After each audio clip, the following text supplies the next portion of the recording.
예, 지난 시간에 이어서 성장하는 그 신앙생활 두 번째, 인간은 선택하는 존재다라는 주제로 오늘 좀 나누겠습니다. 지난 시간의 이야기를요, 딱 요약을 하면 이것입니다. 엄청나게 너그러우신 분께서 끊임없이 그 너그러우심을 우리에게 베풀고 계신다. 그리고 그 너그러우심을 베푸는 그 마음을 이렇게 알아보는 방법이 하나 있는데, 그것은 헛빛들을 꺼야 한다. 안식일을 지킨다라고 구약의 어른들은 이야기하고, 예수 그리스도께서도 계속해서 이야기하시는 바는 사랑을 통해서 빛이신 그분을 닮아가는 것을 통해서 조금씩 한 걸음을 걸으면서 우리는 이제 당신이 얼마나 너그러우신 분이신지를, 사랑이신지를 이렇게 마주하게 됩니다. 그리고 한번 그 사랑을 맛을 보기 시작하면, 당신께서 나를 용서해 주시는 분이라는 사실을 마주하기 시작하면 그게 조금씩 더 깊어진다고. 그래서 깜깜한 곳에서 더 깜깜한 곳으로 나아가면서 작은 빛에서 더 작은 빛을 향해서 그 기쁨 안에서 나아갈 수 있다고, 이렇게 좀 나누었습니다. 당신을, 그분의 사랑을, 그분의 한없는 사랑을 우리가 마주하면서 우리가 얼마나 죄스러운 존재인지, 얼마나 참 변하지 않는 존재인지, 우리라는 그 두껍고 냄새나는 그 거대한 실체가 이렇게 조금씩 더 분명하게 드러납니다. 그것을 우리는 통회라고 얘기했고, 통회가, 믿는 자들의 통회가 용서받은 통회이기에 한편에서는 참으로 부끄럽고 뉘우치게 되고, 한편에서는 용서받은 자의 기쁨이 같이 있는 정말 좀 복잡한 그런 마음의 움직임들이 지금 첫 번째 시간 우리 신앙의 출발점이었습니다. 그러니까 우리는 어떤 사람들이냐면 용서받은 사람들입니다. 용서받은 죄인들이라고 할 수 있습니다. 그런데 그 용서받은 죄인들이 그 죄값을 계속해서 생각하는 것이 아니라 전혀 죄짓지 않은 사람처럼 그렇게 당신께서 우리를 이렇게 대하고 계시는 그 마음으로 조금씩 나아가는 거예요. 왜? 이런 거 있죠. 감추고 싶은 게 많아요. 여러 가지 것들이. 그러면 그 감추고 싶은 게 많은 사람을 사랑하는 사람은, 그의 마음을 좀 아는 사람은, 그 감추고 싶은 게 많은 자를 안아주는 사람은요, 서치라이트를 가져와 가지고 불을 비치면서, 자, 네가 이런 존재야. 이렇게 더럽고 오물이 가득 차 있고 이런 추한 존재인데, 근데 내가 사랑해 하며 안아주는 그런 사람이 아니죠. 오히려 세상이 그를 비추었던 자기 자신 안에 그 빛들이 자신이 얼마나 더러운지를 비추고 있는 그것들을 오히려 다 깨고, 그분께서 아주 보드라운 그 음성으로, 차라리 우물거리는 소리로, 이렇게 해라 저렇게 해라 말도 하지 않고, 또 환한 빛이 아니라 침침한 빛으로, 보드라운 바람으로 우리 곁에 다가와서 말없이 함께하고 있는 거예요. 그 사랑을 조금씩 느껴가기 시작하면서 우리의 신앙은 이제 출발합니다. 그렇게 용서받으면서 출발하는 거예요. 그렇게 대책 없음으로, 그래서 뭐가 어떻게 되는데 라는, 이 어떻게 되는데 라는 것에 답하지 않고 그렇게 깊게 사랑받는 것에서 이제 출발을 해요. 깊게 사랑받을수록, 조금씩 더 깊게 사랑받을수록 우리 마음에는 한 가지 움직임이 일어납니다. 그 깊은 통해, 뉘우침의 슬픔과 기쁨 안에서 한 가지 마음이 일어납니다.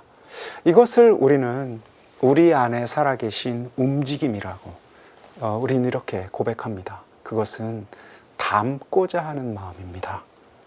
닮고자 하는 마음. 당신을 좀 닮고자 하는 마음.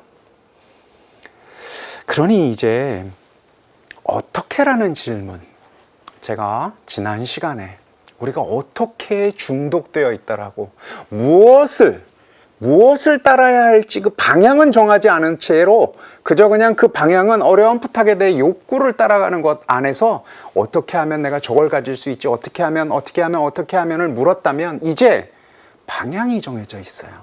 예수 그리스도라는 당신을 향해서 나를 이렇게 깊게 사랑하시는 분을 향해서 내가 그쪽으로 좀 움직이고 싶은데 어떻게 움직일 수 있지? 하면서 이제 조금 다른 차원의 어떻게가 이제 올라옵니다. 이젠 갈 곳이 정해져 있는 어떻게예요. 그 전에 어떻게라면 막연하게 평화, 막연하게 행복, 막연하게 무엇 마치 나는 갈 곳은 알고 있는 사람인 것처럼, 그저 방법을 모르는 사람인 것처럼 그렇게 착각해왔던 어떻게라면 이제 당신 예수 그리스도 그분이라는 그 작은 빛을, 내가 나를 용서해 주셨던 바로 그분을, 그분이 분명한 채로 그분만을 향해서 이제 어떻게라는 질문이 올라옵니다. 그러니까 내가 사랑을 받았는데 이거 어떻게 갚아야지? 사랑을 해주신 그분이 이렇게 갚아라, 저렇게 갚아라, 이렇게 요구하시는 분이 아니시거든요. 말이 없어요. 말이 없어요. 그리고 우리 눈을 내리쬐는 그런 빛이 아니에요. 침침해요. 그러니 편해요, 바라보기에. 그래서 사실은요, 나를 용서해 주시는 그분 앞에서 한없이 어리광을 피울 수도 있어요. 실은 그 시간도 좀 필요합니다. 어리광을 피우는 시간도 필요해요. 주님, 제가 이만큼에도 저를 용서해 주실 거예요 하고 딴청을 피우는 시간도 필요합니다. 당신을 계속해서 주님, 저 아직 배고픕니다 하고 어린애처럼 칭얼대리는 시간도 필요합니다. 그러나 시간이 지나가면서 계속해서 그분 앞에 있으면서 우리는 어쩔 수 없이 이제 좀 움직이고 싶어요. 당신 누구십니까? 내가 당신께로 조금 더 가까이 가고 싶습니다. 그동안은 내가 당신으로부터 계속해서 받아왔던 것들을 이제서야 좀 눈이 띄어서 얼마나 사랑받았는지를 이제 느꼈는데, 이제 좀 나도 당신께로 좀 드리고 싶습니다 하는 이 마음, 그 마음을 우리는 선택이라고 합니다. 삶의 선택이라고 합니다. 선택은 어떻게 할 수 있을까요? 이제 진지하게 좀 물어야 합니다. 네, 당신께로 좀 돌아가고 싶은데, 당신께로 조금씩 나도 이제 받는 게 아니라 당신께로 움직여가고 싶은데, 이런 삶의 선택을 어떻게 할 수 있을까? 어른들은요, 그걸 기억이라고, 먼저 기억해야 한다라고 이렇게 초대하고 있습니다. 고린도 전서에는 장엄하게 이렇게 이야기합니다. 이거는 미사 안에서도 사제가 계속해서 하는 얘기예요. 이는 너희를 위한 내 몸이다. 너희는 나를 기억하여 이를 행하여라. 이 잔은 내 피로 맺은 내 새 계약이다. 너희는 이 잔을 마실 때마다 나를 기억하여 이를 행하여라. 고린도 전서에만 나오는 말씀은 아닙니다. 본관복음에도 다 나와요. 기억하라고, 계속 기억하라고. 그럼 우린 이렇게 생각합니다. 아, 이제 기억해야지. 그리고 기억이라는, 당신께서 말씀하시는 이 기억이라는 것을 우리는 내 안에 있는 어떤 체험을 다시 꺼내는 거라고 이렇게 생각을 합니다. 근데 이것은 반은 맞고 반은 틀린 이야기입니다. 기억은요, 아주 적극적인 선택행위입니다. 우리가요, 도대체 나는 그게 기억이 안 나라고 얘기하는 일들이 있습니다. 그리고 그 어떤 것은요, 너무 선명하게 막 기억이 나는 것들이 있죠. 그래서 우리가 말의 표현이 어떻게 표현을 하느냐면요, 기억해내 이렇게 표현을 하는 게 아니라요, 기억이 나는 거예요. 그 내가 막 노력을 하는 게 아니라 그냥 이렇게 그 속에서 올라오는 거예요. 주님을 기억해낸다라는 이야기도 그냥 기억이 나는 것으로 우리가 지금 자꾸 생각하기가 쉬워요. 은총처럼, 마치 빛처럼 내 바깥에 있는 그 무엇이 그냥 내가 내 딱 특별한 노력 없이 이렇게 나는 것. 그런데 기억처럼 철저하게 우리의 선택을 기다리고 있는 영역이 없습니다. 그거보다 더 그런 영역이 없습니다. 기억은요, 해내야 하고 계속해서 수행해야 하는 과제입니다. 이게 왜 그러느냐면요, 우리가요, 낮을 살 때가 있습니다. 환한 빛이 우리를 채울 때, 예를 들어서 정말 깊은 사랑을 실로 느끼는 날들이 있어요. 아름다운 곳에서 주님께서 참으로 살랑살랑한 바람과 함께 내가 정말로 좋아하고 나를 사랑하는 이를 보내주셔서 그와 함께 석양의 아름다운 곳에 이렇게 있다라고 생각해 보세요. 그럼 주님이 기억이 나죠. 퐁퐁퐁퐁 납니다. 아, 당신은 정말 사랑스러우신 분이구나 하고.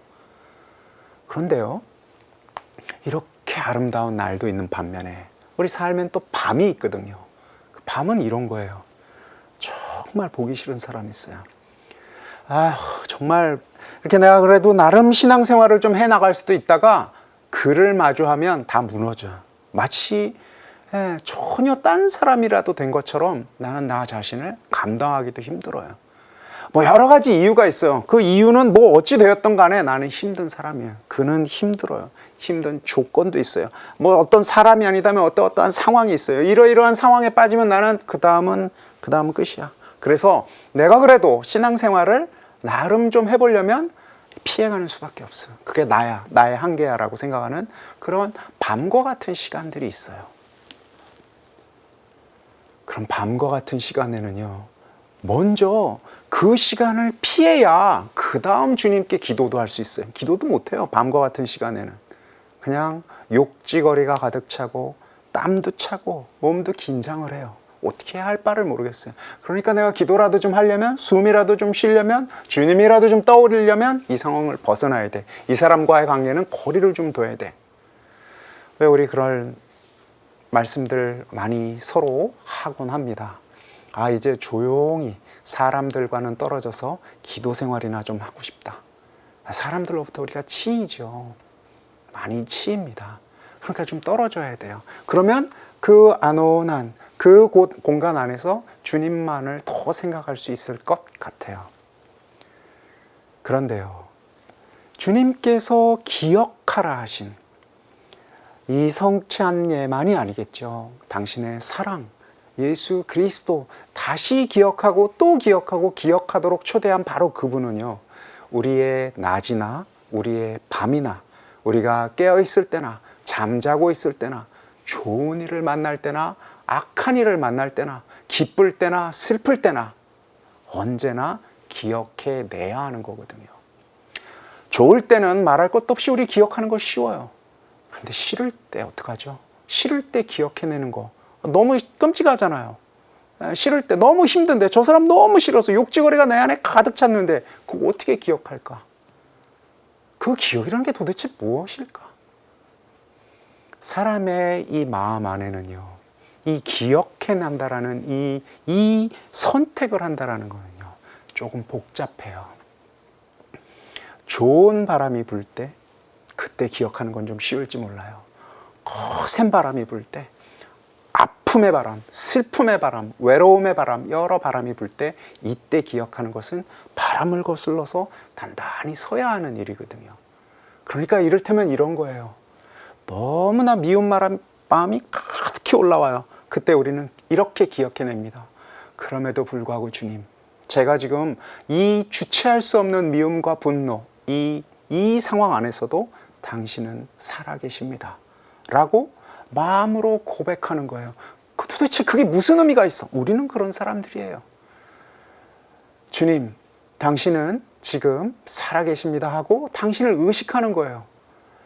우린 놓아버리고 싶죠. 그냥 바람에 따라가고 싶어요. 그리고 이런 바람이 없는 곳으로 빨리 숨고 싶어요. 그러나 그 바람의 한복판 안에서 우리 다시 또 이야기합니다. 주님, 제가 지금 미움 안에 있는데 그럼에도 불구하고 당신을 사랑하고 당신이 저를 사랑하고 있습니다. 제가 지금 너무너무나 온갖 것으로부터 미움을 받고 있고 나 자신도 내가 싫은데 이 한복판 안에서도 당신은 살아계시고 나를 사랑하고 계시고 나 역시 당신께 사랑을 드리고 싶습니다 라고 고백할 수 있는 존재예요. 이게 우리의 기억입니다. 그러니까 이것은 때로는 상당히 거슬러서 마음의 움직임을 거슬러서 해야 하는 행위이고 때로는 마음의 흐름에 따라서 하는 행위예요. 그러니까 계속해서 선택해야 하는 행위이거든요. 선택해야 하는 행위입니다. 다시 또 묻습니다. 자, 그래, 기억하고 또 기억하고 또 기억하는 것이 우리의 삶의 길이고 어떻게 해당하는 길이라고. 그리고 우리가 기억하고 또 기억하고 기억해야 하는 당신께서 우리를 사랑하시는 그 사랑은 끊임없이 우리가 기억해내야 하면서 동시에 당신께로 우리의 시선을 계속해서 돌리는 행위예요. 기억한다라는 것이. 당신은 어떤 분이십니까? 토마스가 당신 도대체 어디로 가는지도 모르는데 우리가 뭘 안다라고 이러시는 거예요? 라고 얘기를 했을 때 이어서 하는 요한복음 14장 그 말씀이 있습니다. 나는 길이요 진리요 생명이다. 나를 통하지 않고서는 아무도 아버지께 갈 수 없다. 너희가 나를 알게 되었으니 내 아버지도 알게 될 것이다. 이제부터 너희는 그분을 아는 것이고 또 그분을 이미 뵌 것이다. 기억해내야 할 바로 그분이 예수 그리스도라는 사실은 우리에게 참 큰 선물입니다. 왜냐하면 그저 막연한 사랑이 아니에요. 이제 막연하게 그래 나를 용서하셨던 그것이 아니라 구체적인 나의 삶에서 나를 용서하셨어요. 알알이 박혀있는 보석과 같은 체험들이 있어요. 크거나 작거나. 그리고 또 있죠. 복음을 통해서 교회를 통해서 우리에게 다가온 정말 예수 그리스도는 이런 분이야 라고 교회가 공동체로서 고백해온 나눔들이 있어요. 삶의 체험들이 있거든요. 그것도 고스란히 우리의 마음 안에 이렇게 다가옵니다. 예수 그리스도를 만나는 것이에요. 예수 그리스도가 어떤 분이신지, 다시 말해서 우리가 지금 계속해서 기억해내야 할 것은 빵과 포도주, 이것이 당신의 몸과 피로써 변화하였다는 이 한 귀한 이 사실만이 아니라 당신이 얼마나 우리를 사랑하셨는지, 사람들을 건져내셨는지, 사람들과 함께 하셨는지, 사람들을 어루만지셨는지, 말씀을 하셨는지, 길을 걸으셨는지, 그 수많은 예수 그리스도의 사건들, 예수 그리스도의 이야기를 우리의 이야기로 받아들이는 것이거든요. 그러니 계속해서 떠올리고 또 떠올리는 것이에요. 내 삶 안에서 그분이 말씀을 건네신 사람들도 있어요. 그 말씀은 잘 소중히 이렇게 잡아야죠. 그런데요, 좋은 관계를 한번 떠올려 보세요. 그 사람과는 딱 한 가지, 그 한 가지의 체험만이 떠올려질까요? 우리가 좋은 친구가 있잖아요. 그럼 그 친구와는 언제 어째 이러한 좋은 시간들, 그것만 우리가 기억해날까요? 아니죠. 좋은 친구일수록 다양한 사건들이 있어요. 다양한 사건들이. 좋을 때도 있고요. 정말 좋은 친구일수록 어려울 때도 있어요. 그 친구와의 관계 안에서. 화해의 시간도 있고요. 아직 풀지 못한 이야기들도 있어요. 좋은 친구일수록 그래요. 진짜 배기 친구일수록. 그렇게 다양한 관계들, 다양한 모습들, 얼굴들이 있을 때 우리는 그와 깊은 관계 안에 있다라고, 그와 더 깊게 함께하고 있다라고 알고 있고 단단해지죠. 뭐니 해도요, 정말 친한 관계는요, 더 이상 이제 막 이러니 추억을 소환해서 너와 나는 이런 관계야 하고 꽉 붙잡아 두지 않아도 되는 관계죠.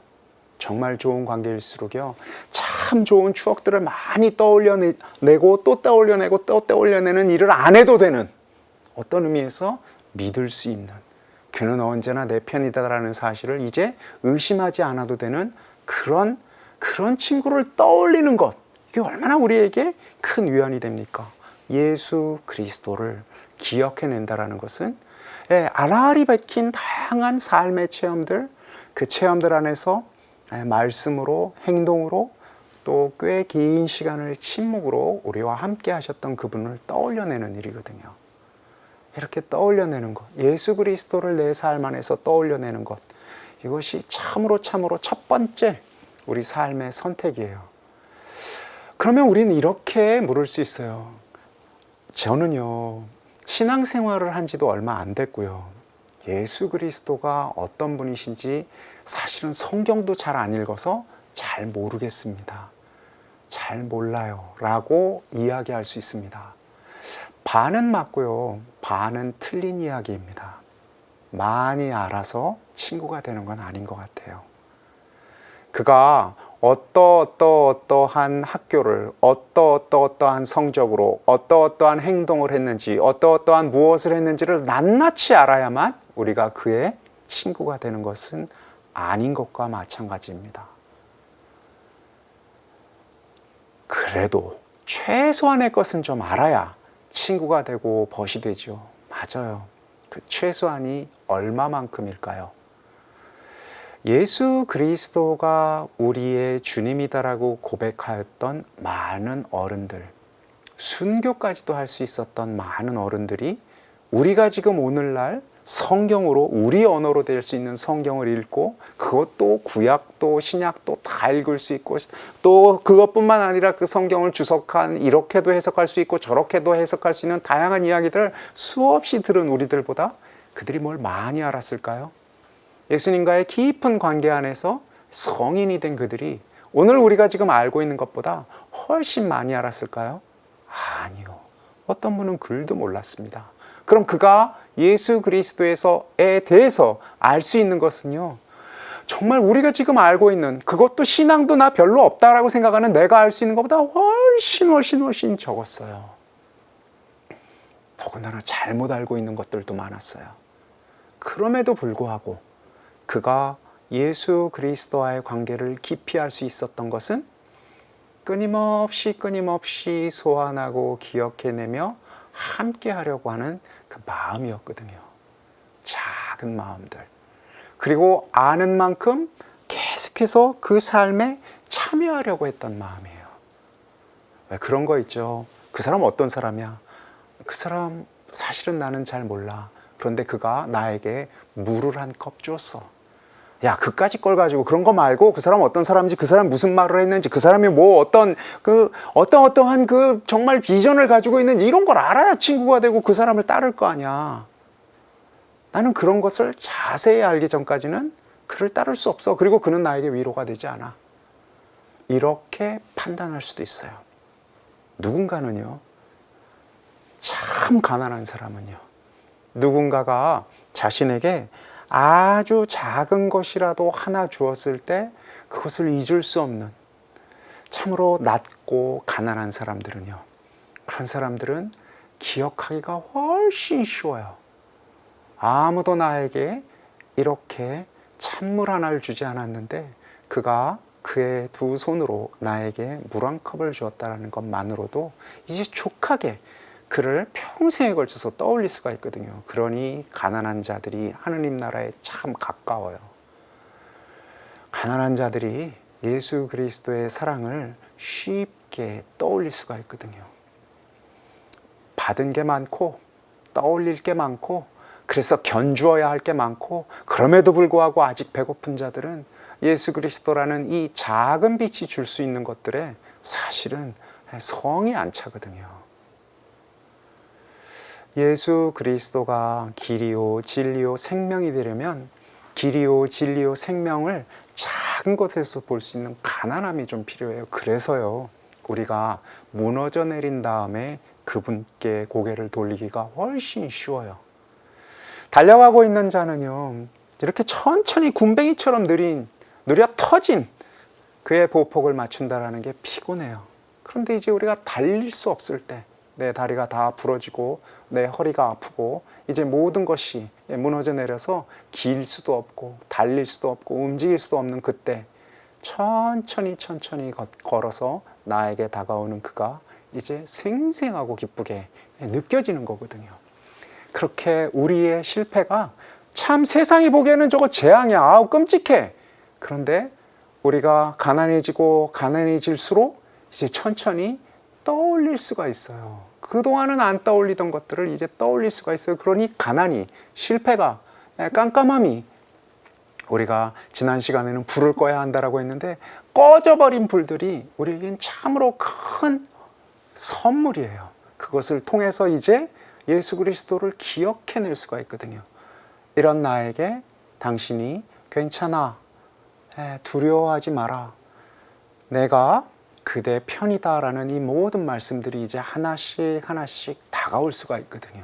그 전까지는 이까지 말뿐인 말, 아무것도 아닌 것들이 너무너무나 가치가 없었다면 이제 가난해진 내가 그 말씀들 하나하나를 조금씩 받아들일 수가 있게 됩니다.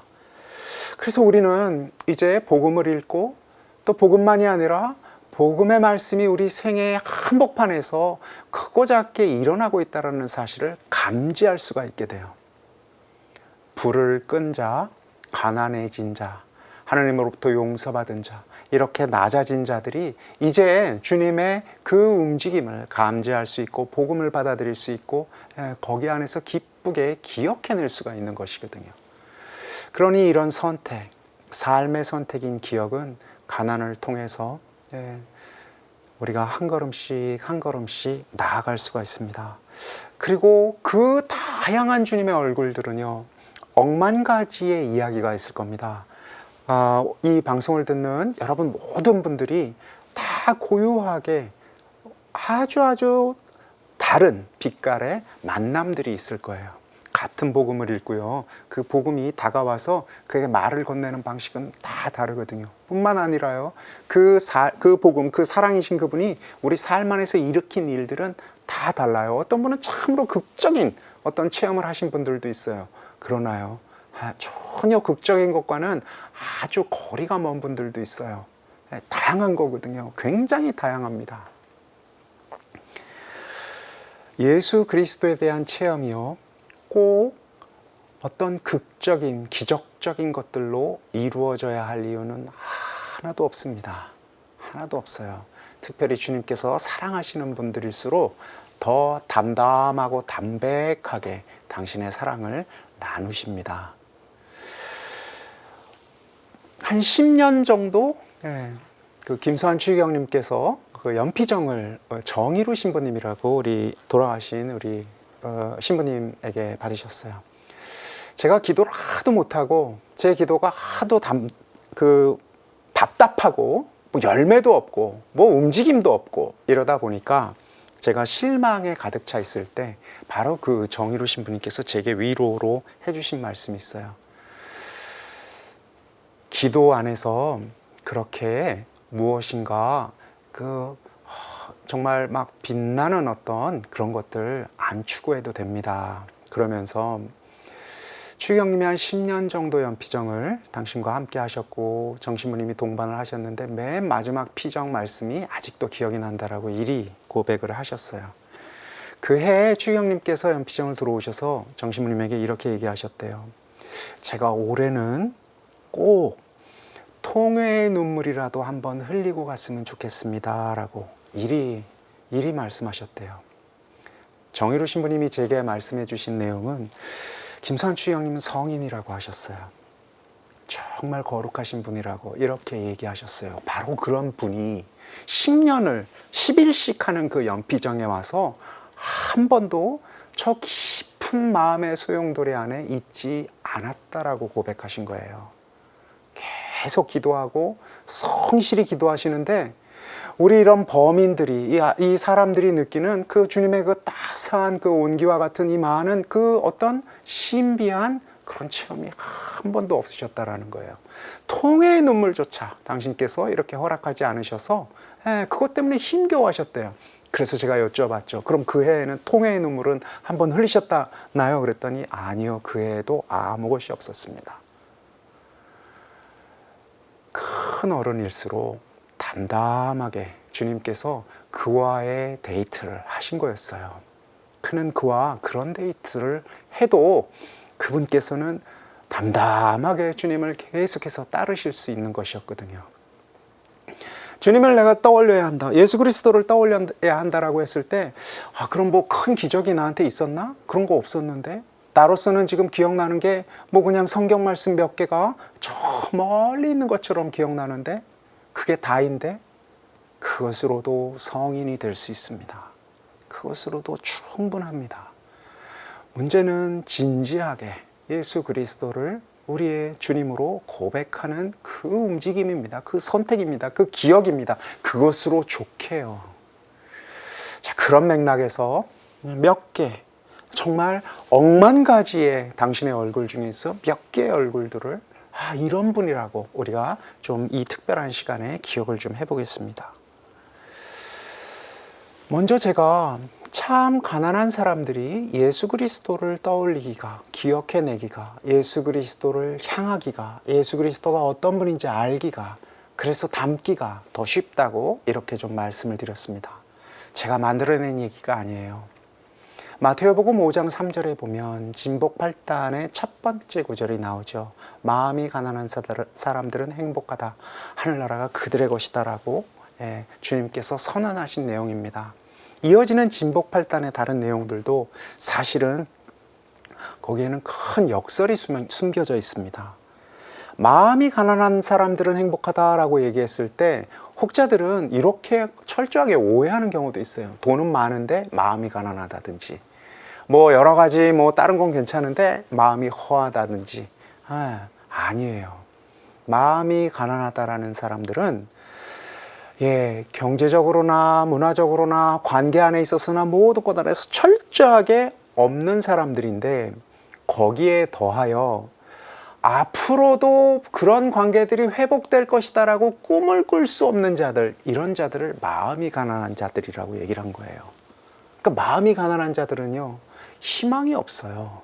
지금도 가난한데 앞으로 이렇게 하면 좀 나아지려니 하는 희망을 가질 수 없는 자들을 의미해요.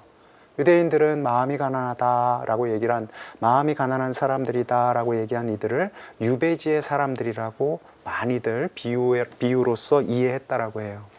유배지라는 곳은 어떤 곳입니까? 그곳은 기약이 없는 곳이에요. 자신의 바탕에서 떨겨져 나왔기 때문에 여기에다 뭘 집을 지을 수도, 이 땅에서 무엇인가 계획을 할 수도 없어요. 언제 어디에서 어떤 바람이 불어 어디로 갈지 모르는 상태예요. 계획할 수 없는 자들, 꿈을 가지기 힘든 자들, 그래서 철저하게 하느님만을 바라볼 수밖에 없는, 그 인간적으로는 참 행복하기 어려운 사람들이거든요. 행복하여라 라고 얘기를 했는데 이것을 또 잘못 오해할 수가 있어요. 행복과 관련해 가지고 동사가, 히란말 동사가 두 개가 있는데 에울레게오라는 게 있어요. 축복하게 놀아라는, 축복한다라는 뜻이에요. 축복, 복을 주겠다. 여긴 딱 에울레게오가 맞아요. 마음이 가난한 사람들을 축복하겠노라. 그들에게 결국은 하느님 나라가 그들의 차지가 될 것이다. 내가 지금 축복하겠다.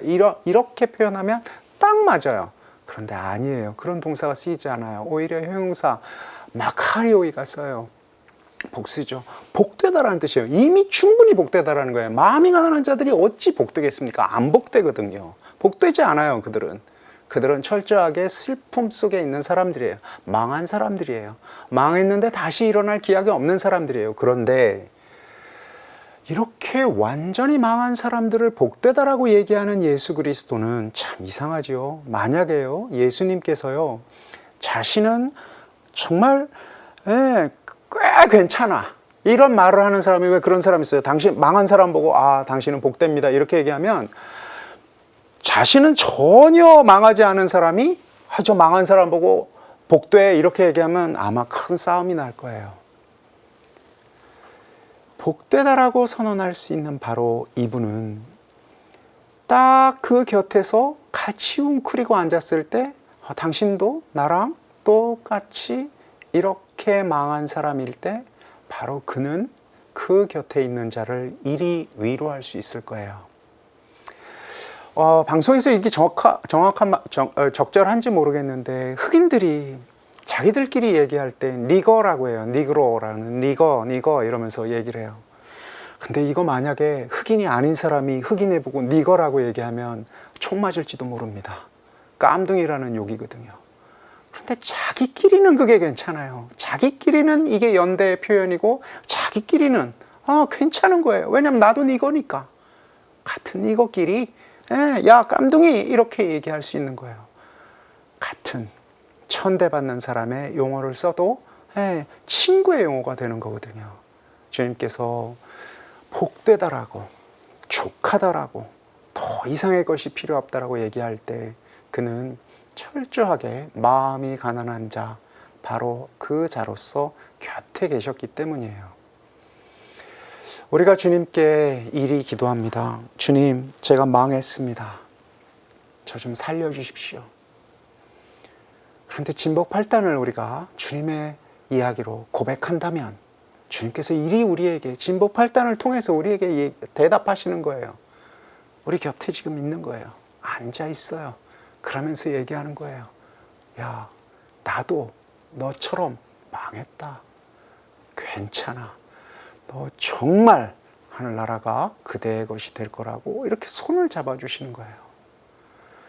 망해버린 자이기 때문에 예수님께 이렇게 묻지 않아요. 언제, 어떤 방식으로, 어떻게 내가 다시 하느님 나라를 가질 것인지 마스터 플랜을 가져와 주십시오. 그 전까지는 이런 얘기 하지도 마세요. 아마 어설프게 위로하려고 하는 자라면 그런 자에겐 우린 이렇게 얘기할 거예요. 그런데요, 정말로 나랑 똑같이 망해버린 그라면, 우린 그 마음이 다가온다면 그리 말하지는 않을 거예요. 그가 우리 곁에 있다라는 것, 그것 자체가 이제 나의 삶의 새로운 국면, 새로운 한 걸음이 될 거기 때문에 그래요. 예수 그리스도를 따른다라는 것은 이렇게 함께하는 그분을 감지하는 것, 그렇게 망해버려도 되는 것이라면 이제 또 다른 말씀도 있어요. 우리가 좀 새겨봐야 합니다. 마태오복음 22장의 1절부터 이렇게 쭉 나와 있는 내용인데요. 하나님께서 비유를 들어 이리 지금 우리에게 마음을 움직이시려고 합니다. 잔치를 벌이는데 사람들의 잔치를 막 초대했다라고 해요, 복음은. 그런데 안 와. 그래서 할 수 없이 아무나 막 초대를 하셨다라고 해요. 우리가 그 아무나 중에 하나라는 것은 우리가 즉각 감지할 수 있겠죠. 그렇게 아무나 초대를 해가지고 지금 와가지고 잔치를 벌이고 있는데, 마테오복음에는, 이게 루카복음에도 있는데 마테오복음에는 이 뒤에 문제적인 부분들이 한 구석이 딱 있어요. 마테오복음에는요, 갑자기 주인이 와가지고 예복을 안 입은 사람 보고, 아니 당신은 왜 옷을 안 입고 어떻게 들어와 있어 하고 크게 화를 내고 지옥불에 던져버려야 한다라고 막 화를 내서 쫓아내는 경우가 있어요. 그래서 우리는 좀 난감합니다. 아니 아무나 어중이 떠중이 갑자기 길에서 다 불러왔는데 이 사람들이 어떻게 예복을 입고 왔겠어요. 그러니까 예복을 안 입고 왔다라고 이렇게 얘기하는 게 우리 참 낯섭니다. 근데 이건 그 사람들, 그 유대인들의 맥락이 좀 있어요. 오늘날에도 이제 서양 그 레스토랑에 가면, 그 좋은 레스토랑일수록 그 자켓을 입구에서 빌려줘요. 자켓을 안 입고 갔으면 자켓을 빌려준 자켓을 입고 그 레스토랑에 들어가서 밥을 먹어요. 그러니까 그 안에 있는 사람들은 다 자켓은 입고 있어야 돼요. 이 겉옷을. 그게 안 입은 상태에서는 그 안에서 같이 식사를 할 수가 없어요. 비슷하게요. 유대인들은 이렇게 큰 잔치를 하면요, 항상 둘러쓰는 숄 같은 겉옷이 있어요.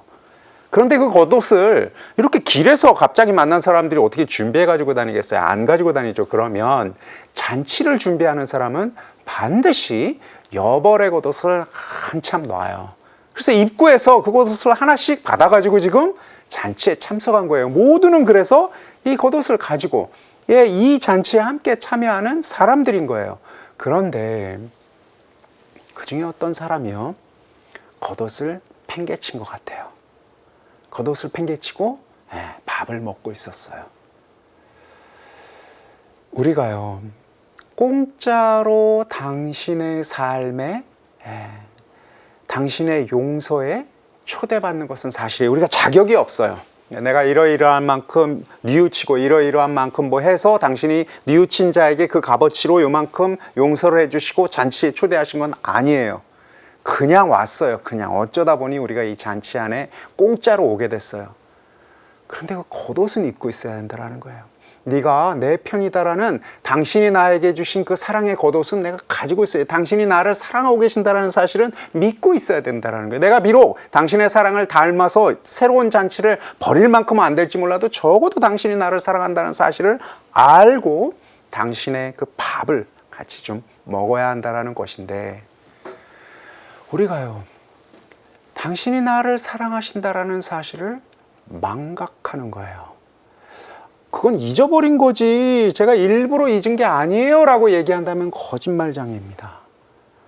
기억은 거듭거듭해서 좋을 때나 싫을 때나, 기억하고 싶을 때나 기억하고 싶지 않을 때나 기억해내야 합니다. 그래서 우리의 기도는요, 기도의 특별한 시간, 미사 시간 뭐 이럴 때만이 아니라요, 난주나 서나 깨어있으나 잠자고 있을 때나 항상 우리의 기도는 일어나고 있어야 됩니다. 왜냐하면 그분을 기억해야 하기 때문에 그래요. 이 기억을 놓치는 삶, 오늘 1시간 놓칠 수 있어요. 23시간을 놓칠 수 있습니다. 23시간 59분을 놓칠 수가 있어요. 그러나 다시 또 기억해내서 1분을 늘려나가고 2분을 3분이 되게 이렇게 기억의 시간을 조금씩 늘려가는 삶을 사느냐, 아니면 좁혀가는 삶을 사느냐, 아니면 놓아버리는 삶을 사느냐. 주님께서는 우리에게 옷을 입으라고 공짜로 주신 그 용서의 옷을 입으라고 하셨으니 그 기억을 계속해서 해내야 하거든요. 해내야 합니다. 잘 살라는 이야기, 예수님을 닮았냐 안 닮았냐라는 그 증표를 가져오라는 얘기가 아니에요. 용서받았다라는 사실을, 풀려난 사람이라는 사실을, 그걸 떠올리라는 거예요. 그렇게 떠올리면서 계속해서 내가 얼마나 깊게 용서받은 자인지를 계속해서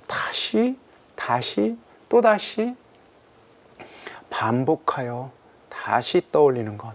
이것이 지금 우리가 반드시 이 생을 살아내면서 감당해야 할 몫이고 선택해야 할 몫이라는 거죠. 지금 우리가 얼마나 가난한 자인지, 그래서 참으로 복되게 주님 곁에 있는지, 그리고 잔치에 초대받아서 끊임없이 한편이 되어 있다는 사실까지 다 선물입니다. 그러면 우리의 마음의 움직임들이 계속해서 움직여 나가죠. 거듭 말씀드렸다시피 당신이 얼마나 우리를 사랑하는지 알면 알수록 우리가 조금 달려가게 됩니다. 달려간 사람 이야기가 있습니다. 복음에.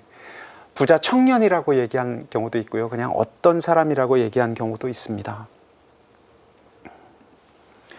마르코복음, 마테오복음, 루카복음에 다 이 청년의 이야기가 나오는데요. 하느님의 나라와 부자의 이야기로 나오는데 마르코복음을 제가 좀 좋아합니다.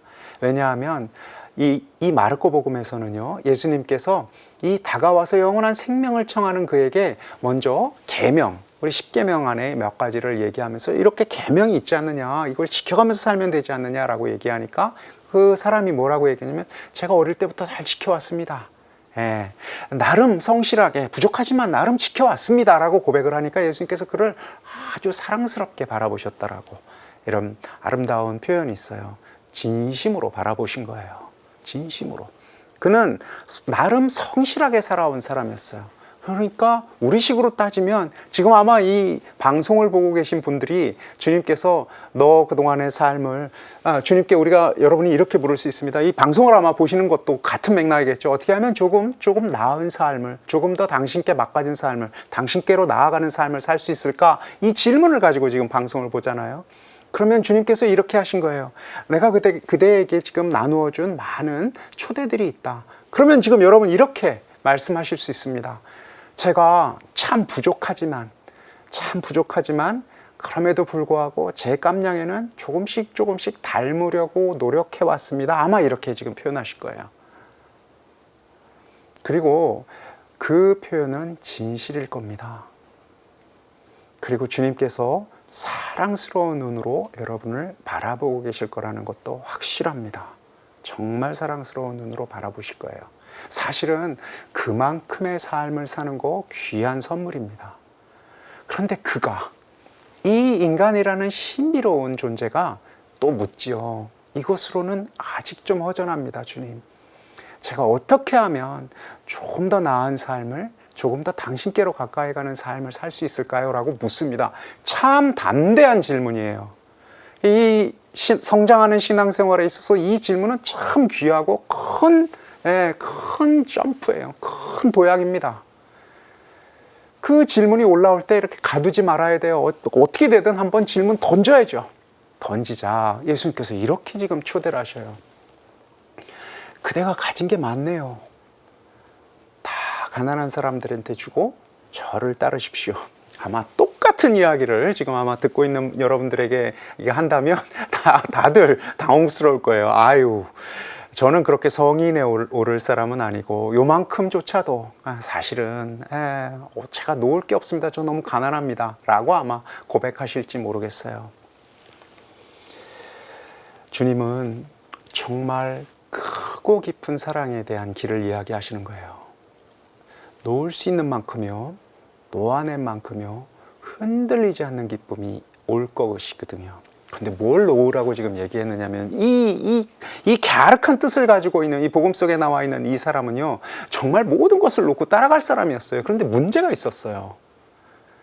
그가 가지고 있는 것을 놓고 오라고 했는데, 오늘날은 지금 이 복음 이야기를 들으면서 이거 뭐 당연한 거 아닌가? 당연히 우리가 크고 성장하려면 이 놓고 가야지 라고 생각할지 모르겠어요. 그러나 유대인들이 가지고 있는, 이스라엘 민족이 가지고 있는 이 맥락이 좀 있어요. 제사는요, 하느님께서 주신 선물입니다. 하느님께서 주신 선물이에요. 하느님께서 내가 너를 사랑하노라 하고 이렇게 베풀어 주신 징표예요. 이 제사는 처분할 수 없습니다. 처분하는 게 아니에요. 그 제사는요, 제가 이거 내 거니까 내가 막 이거 누구에게 이렇게 팔아서 가난한 사람 주고 그냥 따라야지, 이럴 수 있는 대상이 아니에요. 그것은 지키고 또 지키고 감사하고 또 감사해야 할 대상이거든요. 그러니까 지금 갑자기 주님께서 이 사람에게 지금 초대하고 있는 내용은요, 그냥 돈을 놓고 오라는 얘기가 아니에요. 하나님께서 주신, 하나님께서 그를 참으로 귀하게 여긴 그 징표로서 주신 그것을 놓고 오라고 지금 얘기를 하니까 그는 난감한 거예요. 이거 내 것도 아니고 내가 놓을 수도 있는 것도 아닌데. 이를테면요, 저한테, 제가 뭐 따로 특별히 가진 게 없는 사람이니까 저한테 건강이 하나 있어요. 이 건강을 딱 하나 있으니까 저는 사실은 뭐 가진 게 없으니까 주님 따르기 쉽겠다라고 생각할지 모르겠는데, 이 이야기 안으로 고스란히 들어가면 이런 거예요. 주님, 제가 어떻게 하면 조금 당신 사람으로서 살 수 있겠습니까? 그러자 주님께서 너가 살아야 할 것들 내가 이미 알려주었다. 수도자로서 살아야 할 여러 규칙들도 있고, 또 사제로서 살아야 할 여러 가지 것들이 있고, 여러 가지 것들 이미 알고 있지 않니? 그럼 저는 이렇게 대답할 겁니다. 얼마나 제가 그것과 부족하게 지내는지 다 아실 텐데, 그래도 제 딴에는 제 마음 요 부족함 안에선 나름 살아왔습니다. 어떻게 하면 될까요? 그러자 주님께서 저에게 이렇게 얘기하시는 거예요. 그러면 이근상 신부, 그대가 이제 큰 병에 걸려서 움직이지도 못하고 어디 좀 묶여 있다라고, 그렇게 나를 따라보게, 이렇게 만약 얘기하셨다 생각해 보세요. 그럼 제가 가진 게 건강 하나밖에 없는데 건강을 다 버리고 나서 당신을 어떻게 따를 거예요? 이 건강을 통해서 당신에게 내가 지금 봉헌하려고 하는데 뭐라는 거예요? 따르라는 거예요? 말라는 거예요?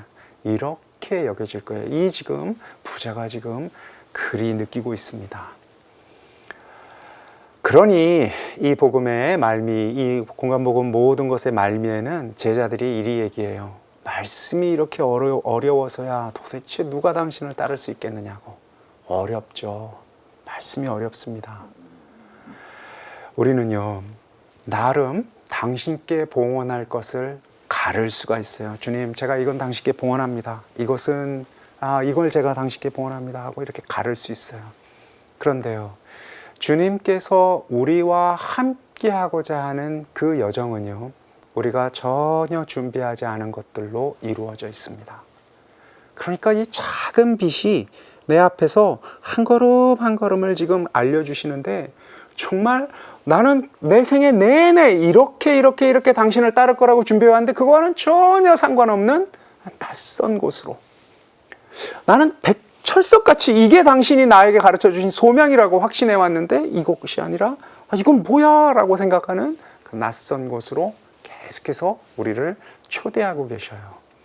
완전히 낯선, 더 깜깜한 곳으로 가면 갈수록 그 여린 당신의 빛이 우리의 길을 더 잘 안내할 것이기 때문에 그래요. 그래서 우리는 이제 계속해서 이 낯선 길로 향하는 여정 위에 있습니다.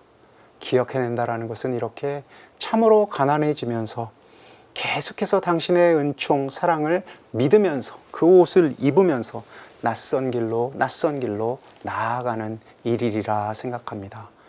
그렇게 우리는 당신을 닮습니다. 예수 그리스도, 바로 그분께서 그 삶을 살아오셨기 때문에 그래요. 하느님이 참으로 낯선 인간이 되셨고, 인간이 참으로 낯선 여정을 계속해서 해오고 계셔요. 공생활 전에 수많은 시간을, 훨씬 긴 시간을 일하며 평범한 삶을 사셨던 분이에요. 공생활 내내 당신을 이해할 수 없다라는 그 모든 사람들에게 끊임없이 오해와 질투, 불편한 감정을 불러일으키며 긴장과 갈등 속에서 있었던 분이에요.